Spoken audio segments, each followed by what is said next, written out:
Welcome back to the channel, everybody. My name is Aaron. This is from the Ground Up RC. Today we're going to work on the pits.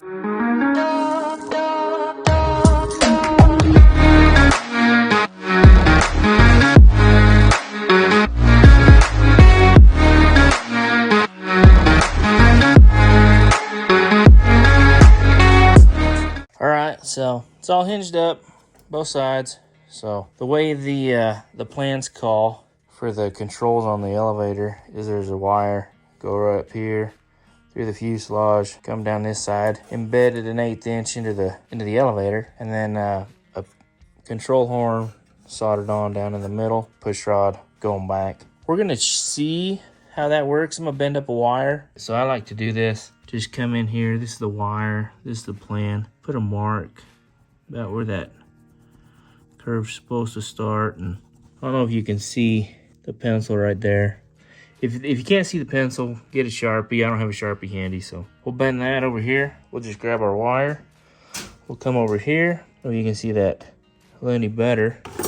Go ahead and set it right there. And then we'll bend it, but I need 2 hands, so there it is, just like that. Now I'll just mark it right there and cut it. Not perfect, but pretty dang close. So just kind of held them there with a clamp. Looks like our wires fit the elevator nice and perfect. Look like it coming across this way. It's pretty parallel to that hinge line. So we got to notch out the elevators to fit the wire. When we do that, we want to make sure that they're same exact level, but those will go on later. So we're going to cut out the horn, stick in there, solder it up, see how strong it is, see if this is what we're going to end up doing. All right, so here's where we're at. If you don't have steel, which is typically not used in this stuff, but aluminum bends a lot easier than this, and this 14 gauge, the small amount that this is going to weigh for what I'm trying to do. Not super worried about it, but this stuff where you don't need a lot of times you can go to a steel shop and they got cut off scraps that you can buy for the price of scrap metal instead of paying up a bunch of money. So I just got some metal blades for the scroll saw. If you don't want to do that, or you don't have a scroll saw, most of the time we got a Dremel. You can use that, or if you got a grinder. If not, probably got a buddy that does.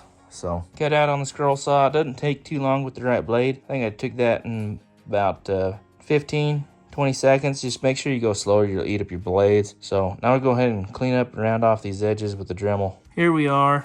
We're gonna make sure that's perfectly square. I'm gonna solder it just like this. Make sure that's in the center. One of the tips for getting a good solder is to sand that up right there. Make sure it's clean.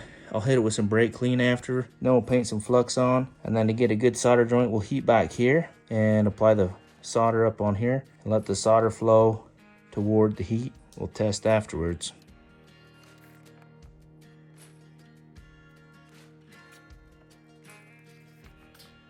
Well, there it is. A little extra solder, but it is what it is.